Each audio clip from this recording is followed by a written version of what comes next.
Merci beaucoup. Vous savez, la Guinée a une particularité. C'est un pays potentiellement riche. On dit même que c'est un scandale géologique. En effet, nous avons les 2/3 des réserves mondiales de bauxite. Nous avons le minerai de fer non exploité le plus riche au monde, le mont Simandou. Et pourtant, la Guinée est aujourd'hui le pays le plus pauvre de l'Afrique de l'Ouest. Cela a été dû à une très mauvaise politique. Et c'est pourquoi, dès que j'ai été élu, mon premier problème a été de rédiger un nouveau code et surtout de faire l'état des lieux. Et ce qui nous a permis de récupérer 802 permis, parce qu'il y a des sociétés qui venaient prendre des permis.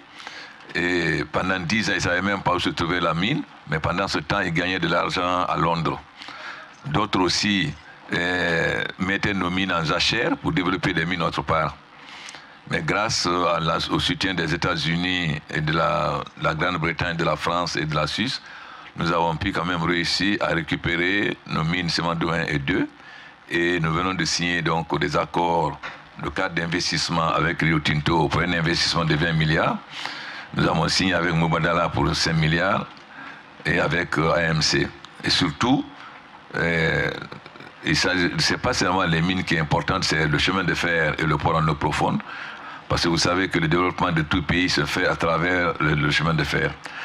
Ce qui est important en discutant des mines, c'est que nous devons savoir que l'Afrique n'a pas réellement besoin d'aide. Nous n'avons pas besoin d'aide des mendiants. Si nous arrivons à récupérer nos richesses minières et pétrolières et à faire en sorte qu'elles soient payées à juste prix, qu'il y ait un commerce équitable, nous pouvons compter sur nos propres forces pour nous développer. L'aide extérieure ne serait qu'un appoint. Aujourd'hui aussi, nous devons savoir qu'il y a un changement qui est en train de se faire dans le monde. Jusque-là, l'Asie était l'usine du monde parce qu'ils avaient deux avantages, une main-d'œuvre pas chère et un savoir-faire. L'Afrique avait aussi une main-d'œuvre pas chère, mais on manquait de savoir-faire. Aujourd'hui, nous avons le savoir-faire. Par contre, l'Asie, pour se développer, que ce soit la Chine ou l'Asie du Sud-Est, ne peut plus compter sur le commerce extérieur. Ils sont obligés aujourd'hui de compter sur le marché intérieur, donc d'augmenter les salaires. Ça veut dire qu'ils seront de moins en moins compétitifs. C'est ce qui fait qu'aujourd'hui, l'Afrique peut devenir l'usine du monde, parce que non seulement nous avons une main-d'œuvre pas chère, mais nous avons commencé à maîtriser la technologie. Cela a trois avantages. Un, les pays européens qui ne sont pas de l'Afrique pourront être ravitaillés à de meilleures conditions si les entreprises qui utilisent beaucoup de main-d'œuvre sont transférées en Afrique. Deuxièmement, ça permet le développement de l'Afrique, donc créer un marché pour eux. Et surtout, ça retient nos jeunes. Ils n'auront plus à aller mourir dans les eaux de la Méditerranée et de l'Atlantique. Donc il est très important que nous ayons la maîtrise de notre politique minière, mais surtout, il ne suffit pas seulement d'avoir nos mines, il faut aussi qu'on ait une capacité de définir quelle est notre politique de développement. Comme a dit tout à l'heure M. Kaberuka, il ne s'agit pas qu'on nous dicte de l'extérieur comment nous devons nous développer, nous devons savoir quelle est la politique véritable qui veut permettre à l'Afrique de développer. Voilà ce que je peux dire en introduction. Merci.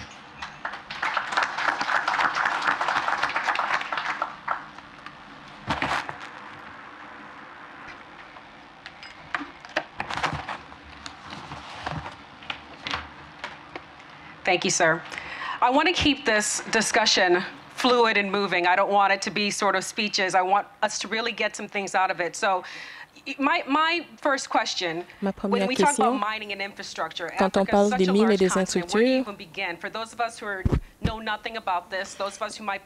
parce qu'il y a des gens qui ne connaissent pas grand-chose à propos,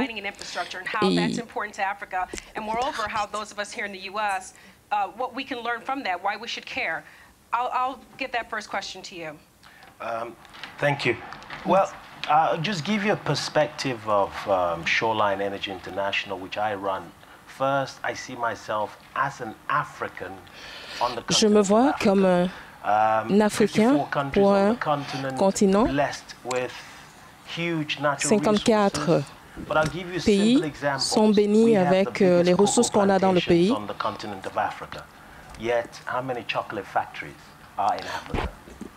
We have huge timber, logging plantations on the continent. Yet, how many furniture factories sits on our continent. Combien d'infrastructures avons-nous dans le continent? On a des quantités énormes de ressources. There's many more. Iron ore. Huge iron ore reserves. Yet on a un très grand nombre de réserves. To me, here lies the opportunities.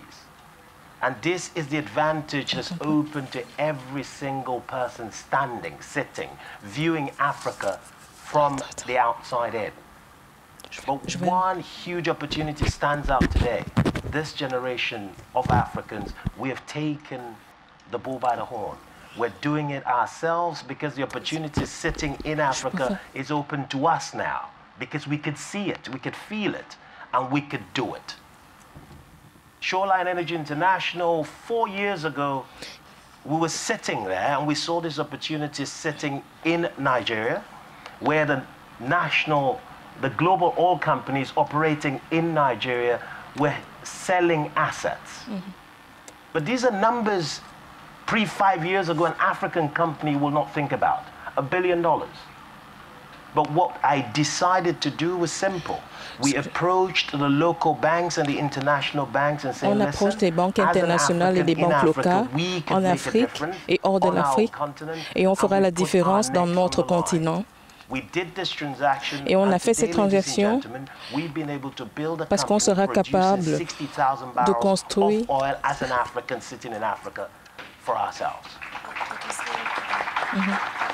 The big opportunities that you see sitting in Africa is, first and foremost, as you, our leaders, have spoken this morning, it's for Africans to believe in ourselves. Because the more we believe, plus nous croyons en nous, c'est mieux pour nous. Notre continent rempli de jeunes et des jeunes audacieux qui peuvent conduire.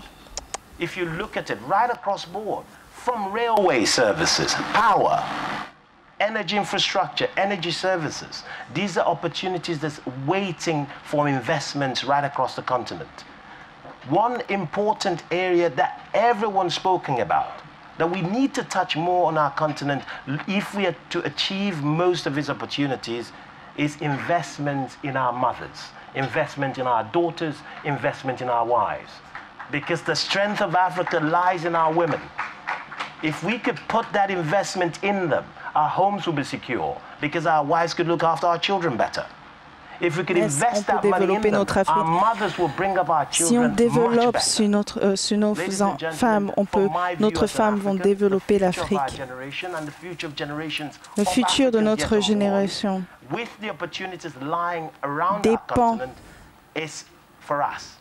dépend de nous.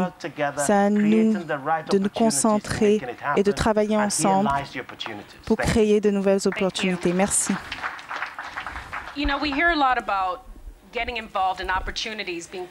On entend beaucoup sur être impliqué dans de nouvelles opportunités.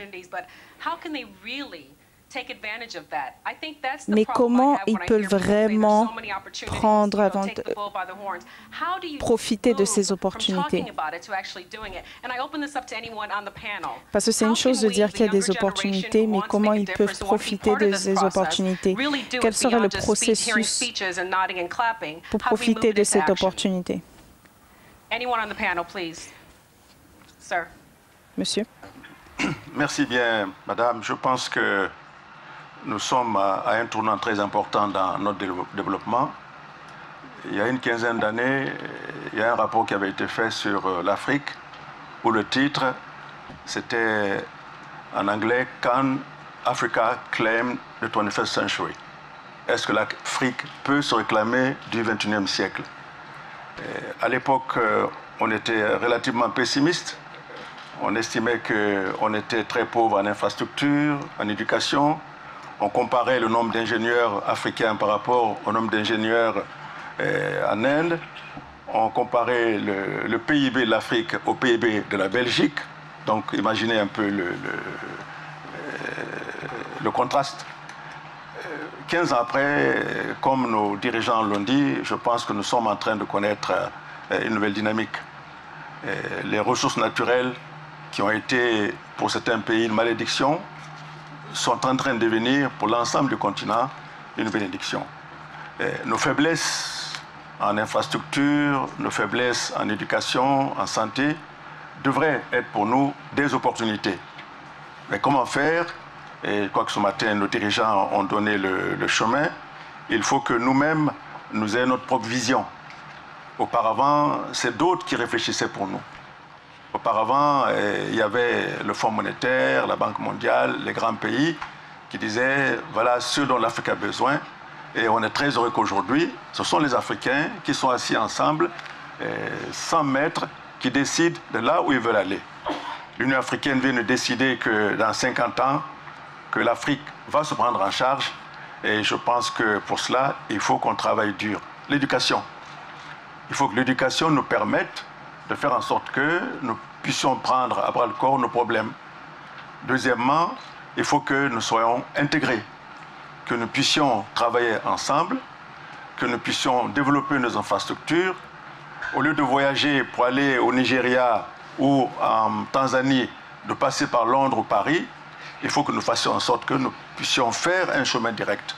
Comment le faire? Il faut que les gouvernements, que le secteur privé se donnent la main pour que chacun puisse jouer son rôle.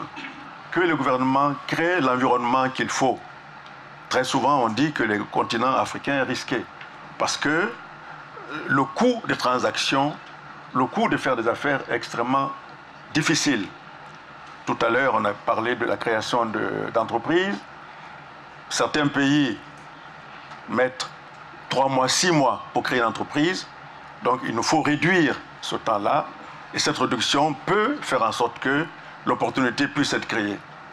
Il faut que nous formions notre main-d'œuvre. On a dit que l'Asie a travaillé parce que l'Asie avait une main-d'œuvre formée. Les Africains doivent pouvoir être formés, sinon la main-d'œuvre sera importée. Il y aura des frustrations. Lorsque je vois le cas de la Guinée, nous sommes en train de lancer de grands projets miniers. Il y a des opportunités. Mais comment ces opportunités peuvent être transformées en réalité? Il faut faire en sorte que nos PME puissent pouvoir travailler avec les grandes compagnies minières.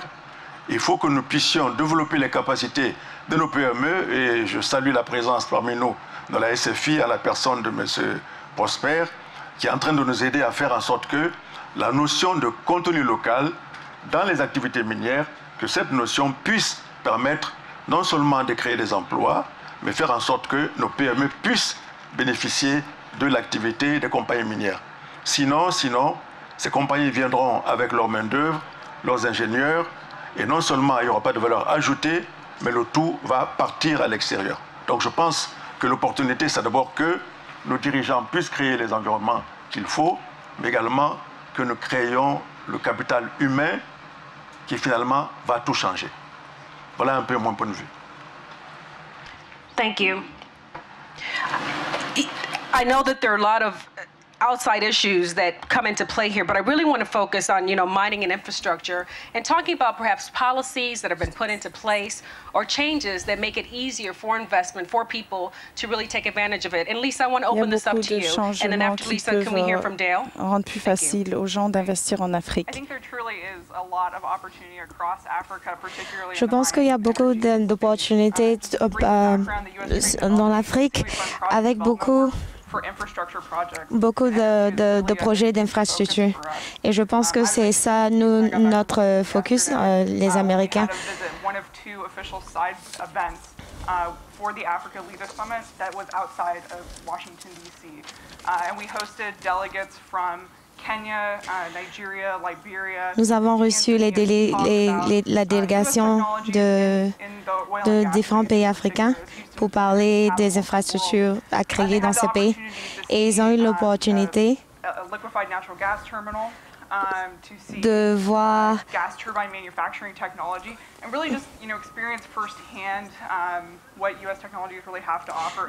beaucoup de technologies américaines et de voir ce que cette technologie-là ont à offrir. Et c'est pour cela que nous sommes ici aujourd'hui avec nos partenaires africains. Nous avons fait beaucoup sur le côté énergétique Nous avons eu beaucoup de projets de raffinement qui ont été un succès. Nous avons travaillé au Nigeria sur les lignes de gaz naturel. Et nous savons que ces infrastructures-là sont développées à ce moment. By taking on early project risks to help make projects become bankable and move forward successfully. And so for us, I mean, we truly do see a lot of opportunity. We're really excited. I think we've nearly doubled our. Nous sommes vraiment excités de faire partie de ce forum. Et parce que nous voulons être dans l'énergie avec l'Afrique et nous voulons être engagés avec l'Afrique et nous voulons ensemble avoir des opportunités pour pouvoir garder notre engagement avec l'Afrique. Et Dale, vous voulez dire quelque chose sur ce qu'elle a dit?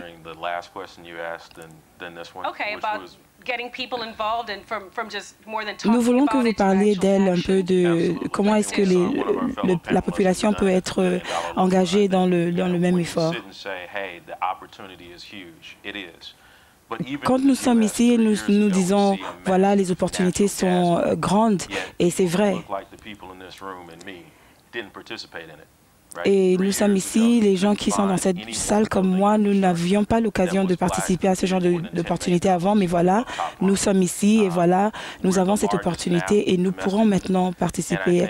Et je crois que les leçons, c'est si vous avez un bon partenaire, vous commencez petit. Et il faut être agressif en fait dans les opportunités qui vous sont offertes. Je suis vraiment très intéressée par ce que vous dites. Je ne veux pas vous interrompre, mais comment est-ce qu'on fait pour travailler, pour obtenir ce genre d'opportunités? Est-ce qu'il faut aller sur Internet, trouver des choses sur Internet? Non, je pense que c'est une application de deux choses. En fait, il faut avoir une certaine expertise dans ce qu'on fait et il faut savoir ce qu'on fait, il faut savoir ce qu'on cherche. Et les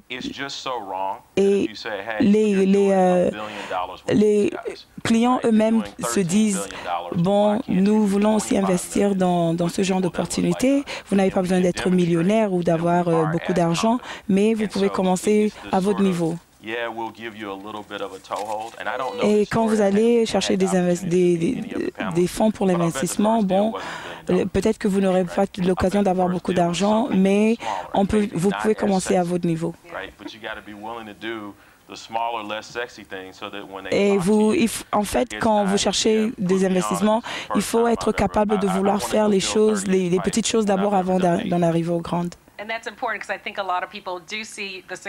Et c'est très important parce que je vois que beaucoup de gens peuvent voir le succès que vous avez eu et que d'autres ont eu aussi. Bon, je voudrais que vous parliez un peu de vous-même et peut-être que beaucoup de gens ici ne connaissent pas d'où vos origines. Et Colocarine, je suis rentrée au Nigeria en fait pour faire partie d'une entreprise qui appartenait à ma famille. Et ce n'était pas un grand business, c'était juste un business d'exportation.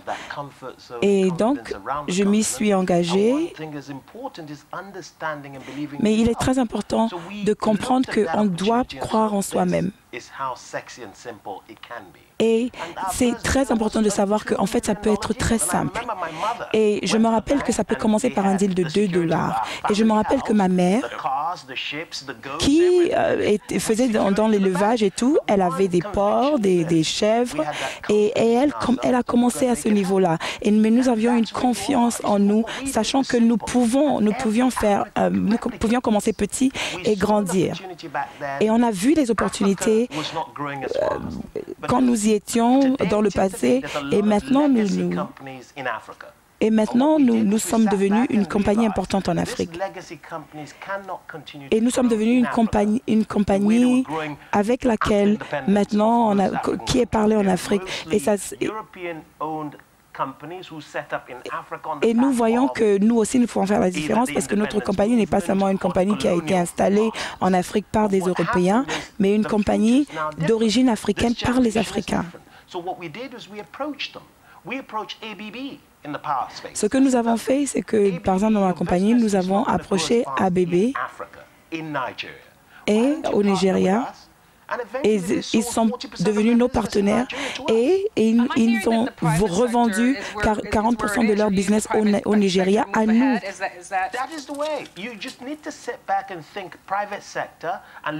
Vous avez juste besoin de vous asseoir et de penser le secteur privé.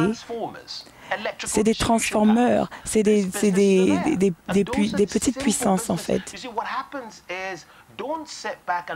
Ce qui se passe, c'est qu'il ne faut pas vous asseoir et rêver d'un business de milliards de dollars. Il faut commencer à votre niveau, il faut commencer là où vous êtes.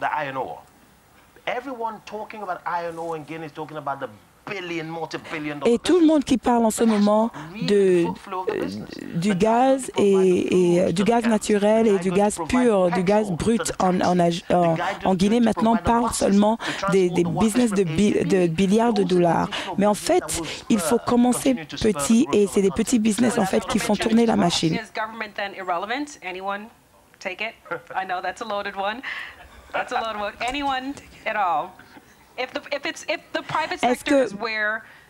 Est-ce que le secteur privé est là où est l'endroit où les choses sont en train de bouger?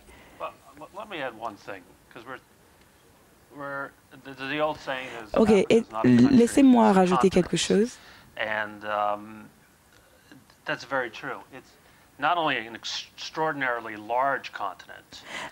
L'Afrique est un continent extraordinairement large et l'un des plus riches sur la planète. Et qu'est-ce que je veux dire par là? Je veux dire qu'il y a des milliers de tribus et de cultures. Vous avez l'Afrique du Nord, qui est plus en connexion avec le Moyen-Orient, et vous avez l'Afrique subsaharienne. Et toute culture en Afrique est vraiment unique.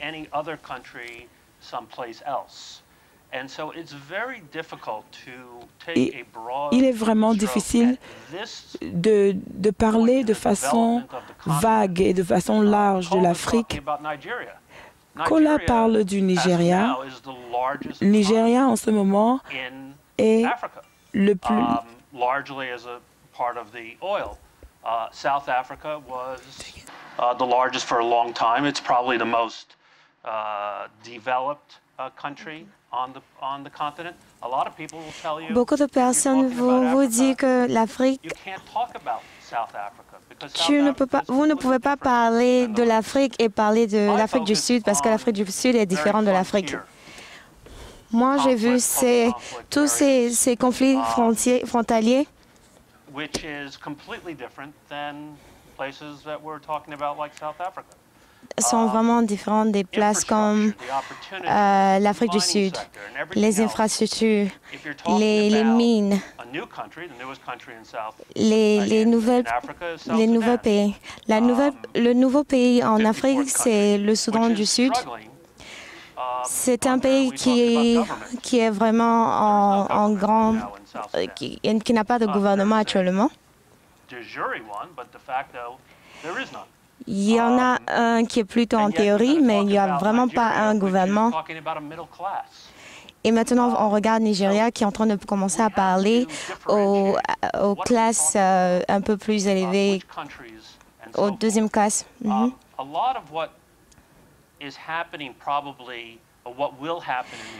Beaucoup de choses qui se passent maintenant et qui vont arriver sur le terme infrastructure,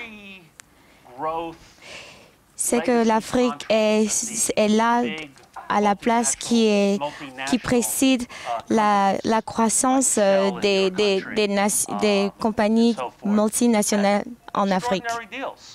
Parce qu'il y a vraiment de très grands projets à aborder. Les industries comme les industries de mines, comme toutes les autres autres industries doit changer, doit se moderniser.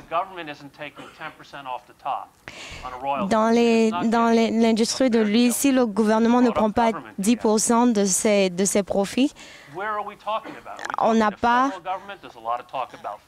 une croissance. Et de quoi nous parlons?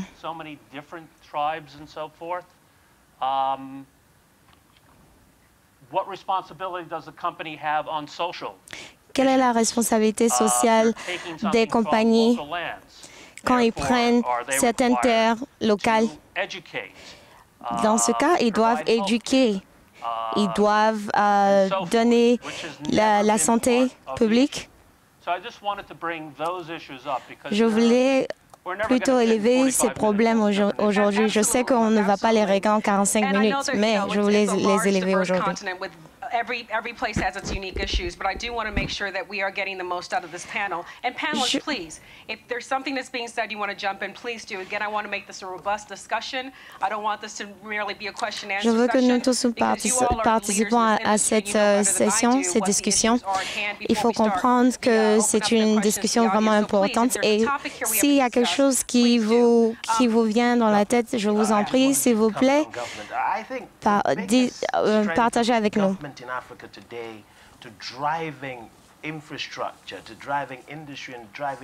Je pense qu'il y a une force qui conduit aujourd'hui l'Afrique vers le développement des infrastructures. Mais tout ce qu'on doit faire, ce sont venir avec de bonnes stratégies pour les compagnies.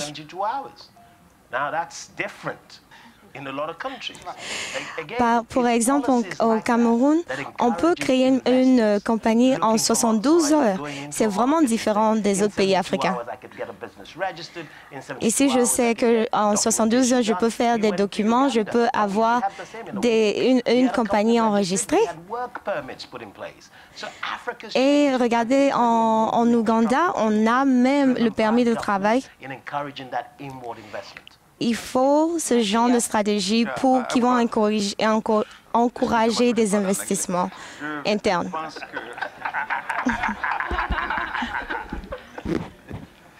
Non, je voudrais revenir sur le lien entre les mines et le reste de l'économie.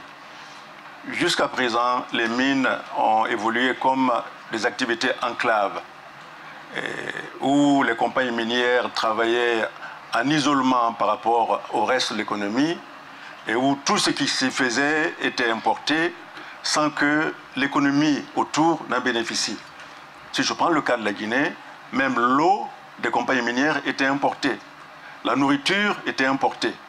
Maintenant, les opportunités sont qu'il faut que l'activité minière soit intégrée dans le reste de l'économie. C'est là où on parle de corridor de croissance, où l'activité minière donne l'opportunité, comme tout à l'heure l'a dit mon collègue, de créer des activités de transport, de services, de redynamiser l'agriculture, bien entendu avec le rôle du concept de contenu local. Les compagnies minières doivent acheter localement, doivent recruter localement. Alors lorsqu'on imagine le cas de la Guinée, où le PIB aujourd'hui est de 6 milliards seulement de dollars, et le projet Simandou est de 20 milliards de dollars. Cela veut dire que très rapidement, ce projet va avoir le potentiel de multiplier le PIB de la Guinée par 2, par 3 ou par 4. Non pas seulement à cause des activités minières, mais à cause de tous les liens qui existent entre les mines et les autres activités. Bien entendu, à condition que l'activité minière s'inscrive dans une vision du gouvernement, que le gouvernement prenne l'activité minière comme une politique de développement.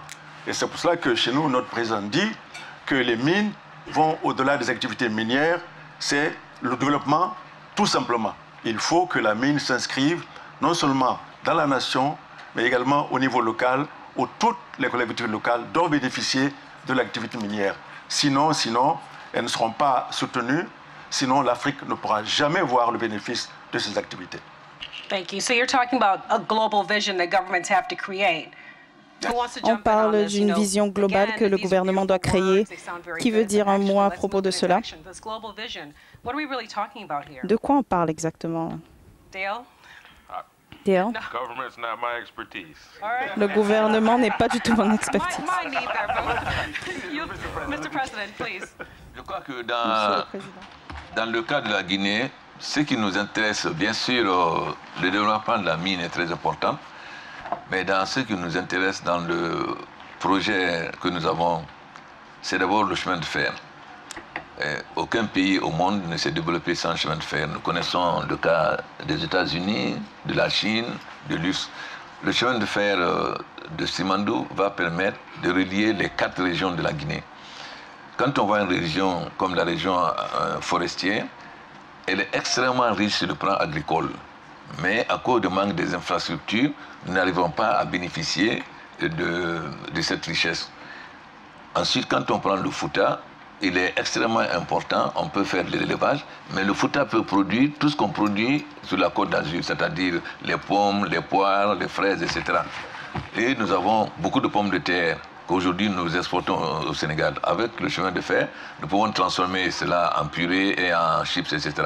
En Basse-Guinée, c'est pareil. En forêt, vous avez le caoutchouc, vous avez le palmier. Donc, ce qui est important pour nous, c'est d'abord le développement du chemin de fer et bien sûr le port en eau profonde. Ensuite, comme a dit tout à l'heure mon ministre, il faut que la politique minière soit dans un ensemble, c'est-à-dire intégrer le transport, intégrer l'agriculture, intégrer l'agroalimentaire, etc., le développement de la pisciculture, etc. Et parce que si on voit la Guinée, on dit que c'est un scandale géologique, mais en même temps la Guinée est un scandale agricole parce que nous avons des terres extrêmement fertiles. La Guinée est le château de l'Afrique de l'Ouest, c'est-à-dire tous les fleuves de l'Afrique de l'Ouest prennent leurs sources en Guinée. Et nous pouvons produire, avec l'irrigation, nous pouvons produire 2 fois par an. Et vous savez, je n'apprendrai pas à mon cher ami président de la BAD que dans quelques années, la nourriture sera plus importante que le pétrole parce que la population augmente et la nourriture augmente moins. Donc il est extrêmement important que la Guinée devienne un pays exportateur de céréales. Donc, mais tout ça suppose que les Africains aient confiance en eux-mêmes. Notre problème, c'est que nous n'avons pas confiance en nous-mêmes. Très souvent, lorsque nous devons faire un projet, nous voulons toujours que ce soit la Banque mondiale ou quelqu'un d'autre qui nous envoie un expert. Mais la seule chose qu'on oublie, c'est que ce n'est pas parce que Prosper est aujourd'hui à l'SFI qu'il devient un génie par rapport au Prosper qu'il était quand il était à Haïti. C'est le même Prosper. Donc, voilà un peu. Voilà un peu. Donc, il faut qu'on ait confiance en nous-mêmes. Vous savez, il y a eu le plan, je n'apprends rien à Kabruka, il y a eu le plan de Lagos qui avait défini le plan de développement de l'Afrique. Il a fait simplement qu'un expert de la Banque mondiale dise non, du Fonds monétaire dit c'est pas ça, et on est parti dans les ajustements structurels. Au bout de quelques années, les ajustements structurels, on était à terre, mais le Fonds monétaire n'a aucune responsabilité. Ensuite, on passe à d'autres politiques. Dernièrement, j'ai dit à mon frère Kabiruka, dans son passage en Guinée, qu'on nous a fait une erreur grave en Afrique en nous faisant interdire d'avoir des banques de développement. Mais comment voulez-vous que nous développons lorsque les banques prêtent à des taux de 20, 18, 20%? Donc, mais comme c'est un grand panafricain, un homme intelligent, il a dit effectivement, tu as raison, il faut qu'on développe les banques de développement et nous sommes en train de travailler avec lui actuellement parce qu'il y a déjà 2 pays qui ont une banque de développement et nous voulons avoir une banque de développement. Cette banque peut permettre de financer les petites et moyennes entreprises qui n'ont pas accès au crédit bancaire. Ça peut permettre de financer l'habitat, c'est-à-dire qu'on n'a pas besoin de multiplier les banques, on peut financer l'habitat. Parce que l'Afrique ne peut se développer que si on a un tissu de petites et moyennes entreprises. Nous avons un avantage, le secteur informel productif. Ils ont toute la technologie, les cordonniers, etc. Les cordonniers guinéens produisent des chaussures aussi jolies que les chaussures italiennes. Donc ils ont le savoir-faire. Ce qui leur manque, c'est comment avoir une production élargie. Donc les moyens financiers. Mais cela ne suffit pas. Il faut que les dirigeants changent de méthode de comportement. Si nos cordonniers font de très belles paires de chaussures, mais comme un ministre d'État, Fall, dit que lui ne portera que des chaussures italiennes, il est évident que les dirigeants ne vont pas. Donc, il faut que nous n'allons pas commettre l'erreur qu'a commis Sankara de dire il faut, mais il faut que nous montrons l'exemple. C'est-à-dire, quand nos cordonniers produisent des chaussures, il faut que nous portons des chaussures Quand nos tisserands produisent des tissus, il faut que nous portons. Parce que le peuple suit l'exemple des dirigeants. Si les dirigeants consomment local, en fait, notre politique, c'est produire ce que nous consommons et consommer ce que nous produisons. Mais le problème de fond, c'est qu'il faut qu'on dépasse cette dépendance qu'on a à l'égard des grandes institutions internationales. C'est-à-dire que nous pensons que nous sommes incapables de réfléchir par nous-mêmes. Ce n'est pas vrai. Nous pouvons réfléchir par nous-mêmes, définir quelle est la politique de développement qu'il nous faut. Et aussi, ne plus accepter que nos mines soient des mises en jachère. C'est-à-dire, les sociétés minières viennent prendre nos mines, pendant ce temps, ils développent les mines chez eux et nos mines restent sans être développées. Voilà un peu tout ce qui gêne l'Afrique. Mais la première chose, ayons confiance en nous-mêmes. L'Afrique peut se développer. L'Afrique a les moyens de se développer. On n'a pas besoin d'être un mendiant. Qu'on nous paye à juste prix nos matières premières, qu'il y ait un commerce équitable et que nous transformons progressivement nos matières premières sur place. Cela veut dire l'intégration africaine, les infrastructures, l'énergie. Si on a l'infrastructure de l'énergie, moi j'ai fait un accord avec le président Denis Sassou Nguesso. À Pointe-Noire, il a une centrale dont le gaz se gaspille. Je lui dis, augmente la production de gaz. Moi, je t'envoie la bauxite de Guinée, tu transformes ça en alumine, ça nous fait une plus-value. Voilà un peu l'intégration africaine. Excellency, thank you. And lest I say something that will be lost in translation, let me open the floor up to questions. We are only going to take a few, and I know there are many, but please bear with us. We're going to take 2 questions. I have one definite one. On va prendre 2 questions. Si vous avez des questions. Alors, ma question sera en français. I'm sorry, I'm going to speak in French. Alors, Monsieur le Président, je rebondis sur un nouveau point. Je rebondis aussi sur le point du président de la BAD, qui est Domestic Capital. How to mobilize domestic funding. Parce que pour moi, je pense que c'est la clé de tout notre débat. Alors nous, à la firme, nous avons fait une étude. Et on a regardé, on s'est un peu interrogé, on a dit, mais d'où vient le capital que nos dirigeants et nos leaders vont chercher à l'étranger un peu partout pour des projets d'infrastructure et de mines, parce que c'est de ça qu'il s'agit. Alors, on a regardé, on s'est rendu compte que beaucoup de ces capitaux viennent des fonds de pension. Alors, ça vient des fonds de pension canadiens, ce qu'on appelle le CPP plan, des retraités américains, des retraités australiens. Alors, cet argent-là arrive, c'est l'épargne, en fait, des populations dans les pays développés. Cette épargne a besoin d'être rémunérée à des niveaux d'investissement attractifs pour pouvoir leur assurer des retraites, parce que l'espérance de vie dans ces pays-là, aujourd'hui, va à plus de 95 ans dans certains pays. Alors, cette épargne-là, donc, cherche des endroits où confortablement elle sera rémunérée pour assurer les rentabilités.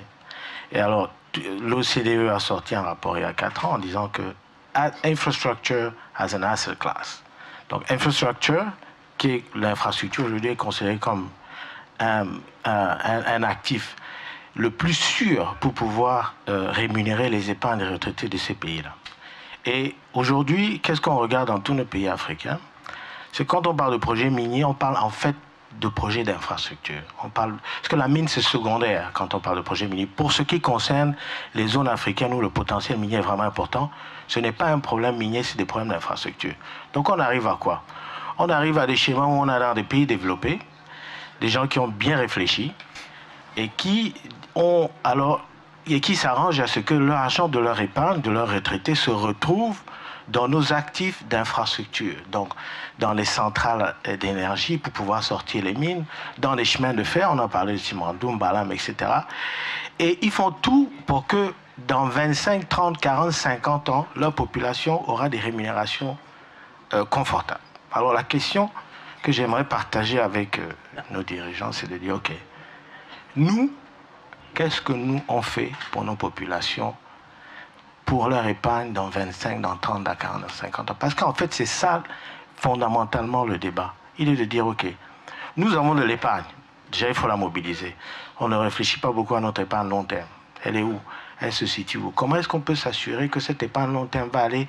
Les actifs dont vous parlez, Monsieur le Président, Simandou, Mbalam, les infrastructures, ils ont des rentabilités de 15, 20, 25%.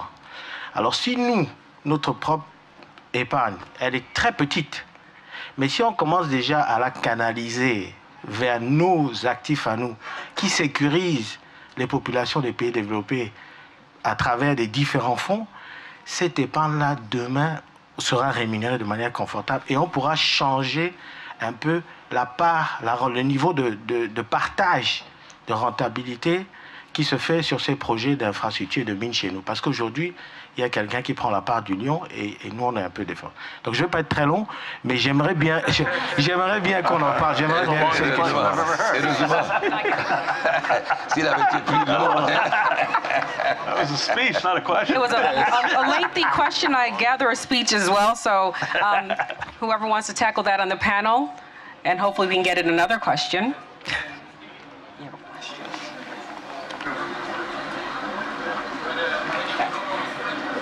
It was a comment more than a question? C'était plutôt un commentaire, mais pas une question. Quelqu'un veut répondre? Le président de la banque peut répondre à ta question. Okay, someone wants to speak to that back here? You can? Okay. You can speak to his question or his comment, or you have another question? You have a question? Yeah. Okay, I'm sorry. Let's take the question down there. Okay. Quelle est votre question? Excusez-moi, je vais m'adresser au président, professeur Condé. Je suis Emery Mukendi, je suis avocat minier. J'ai un bureau à New York, à Kinshasa, et Johannesburg et Brazzaville. Nous avons travaillé énormément sur le code minier. On a réformé le code minier de Kinshasa. Nous avons travaillé sur la réforme de l'AGK Mine et autres. Mais ma question que je pose au président Condé ainsi qu'au président de la BAD, pourquoi les institutions africaines, pourquoi les chefs africains n'utilisent pas les consultants africains qui connaissent l'Afrique, qui connaissent les problèmes de communautés locales, des développements africains. Pour les réformes de l'Afrique, on recourt plus aux non-africains, mais qui ne sont plus dans les années 60, qui connaissent, qui ont de la compétence. Il en est ainsi pour la défense des fonds vautours. Dans la plupart des cas, la BAD recourt aux consultants étrangers, aux cabinets étrangers, alors que à Hong Kong et à New York, les Africains font preuve de détourner certains fonds vautours. Pourquoi ne pas croire aux consultants africains? I want to give them a chance to answer this question. It's an excellent question. Please, let's give them a chance to answer that, which is very valid. Why is it that we don't use our own people with the technical know-how, with land know-how to carry out some of these projects? Pourquoi nous n'utilisons pas nous-mêmes nos propres ressources locales, notre propre intelligence locale pour les investissements? Je pense que c'est la méconnaissance que nous avons de cette expertise africaine. C'est-à-dire que vous ne faites pas très bien connaître. On a aussi un deuxième handicap, c'est que parfois, ces études sont financées par des institutions financières internationales et qui souvent nous proposent une liste de consultants. Malheureusement, très souvent, vous ne figurez pas sur cette liste. Je pense que vous-même, on dit souvent chez nous, quand on te lave le dos, lave-toi ton ventre. Est-ce que vous-même, vous avez présenté vos cabinets à la BAD, par exemple, pour le mettre sur la liste de la BAD, pour que si la BAD doit nous proposer des listes, que vous soyez sur cette liste? Ou bien est-ce que vous avez présenté à la Banque mondiale et au Fonds monétaire? Parce que quand le financement vient de ces institutions, nous devons choisir les cabinets en accord avec eux. Maintenant, ce que nous finançons nous-mêmes, c'est vrai que là, nous pouvons faire appel à des cabinets africains, d'Africains qui connaissent mieux la situation. Mais faudrait-il qu'on connaisse ces cabinets? Faudrait-il qu'ils les fassent connaître? Évidemment, on va dire que c'est un peu difficile parce que pour se faire connaître, il faut avoir des contrats, avoir travaillé. Et quand on n'a pas travaillé, souvent on n'a pas de référence. Donc, il faut qu'on réfléchisse comment vous faire travailler pour vous donner la référence qui va permettre à la BAD ou à la Banque mondiale de vous mettre sur leur liste. C'est une question qui mérite réflexion. Thank you, Excellency. Monsieur le Président, je pense que la BAD a une base de données des consultants. Le problème, c'est que les Africains veulent travailler individuellement. Alors que les questions sont tellement compliquées, lorsque je prends un projet minier, ça fait appel à des ingénieurs, ça fait appel à des juristes, ça fait appel à des financiers. Donc il faut que nos consultants arrivent à travailler ensemble pour pouvoir être crédibles. Mais lorsque vous êtes émietté, ça sera très difficile. Donc je pense que c'est important que chacun prenne conscience que les capacités existent sur le continent, mais encore faut-il que ces capacités travaillent ensemble pour pouvoir créer une masse critique. Je pense que c'est là le problème. Maintenant, pour revenir sur le problème soulevé par M. Nana sur les questions de financement, je pense que jusqu'à présent, le secteur financier en Afrique se cherche. Pendant longtemps, les banques en Afrique étaient en fait des filiales des banques européennes. Aujourd'hui, il y a un mouvement de fonds qui est en train de se lever, où des banques africaines sont en train de se créer. Il y a Ecobank qui démontre ses capacités en Afrique de l'Ouest. Il y a des grandes banques au Nigeria également qui sont en train de sortir. Il y a des banques en Afrique du Sud. Mais il faut également qu'au-delà du financement des fonds de roulement, qu'on puisse mettre en place le financement du bas, du haut du bilan. Donc les capitaux propres, les capitaux longs sont extrêmement difficiles à financer et je pense que les banques ne peuvent pas seules le faire. Il faut les bourses de valeur. Il faut qu'on puisse développer des bourses de valeur en Afrique. Et là, je pense que les bourses régionales sont en train également de se développer. Donc ce mouvement, à mon avis, devrait pouvoir aller, y compris faire en sorte que les caisses de sécurité sociale puissent également être mises sur le marché. Et en ce moment, on aurait une masse critique de financement qui pourrait être utilisée pour le financement de nos économies. All right, thank you. We're going to have to end it there. See, you got going at the end. Okay. Thank you all so much for your patience. This is the conclusion of our first panel. I do hope that you got something out of it. Our panelists will be here through the duration of the morning. So if there are other questions you may have, perhaps you can engage them privately if they have time. Don't rush them.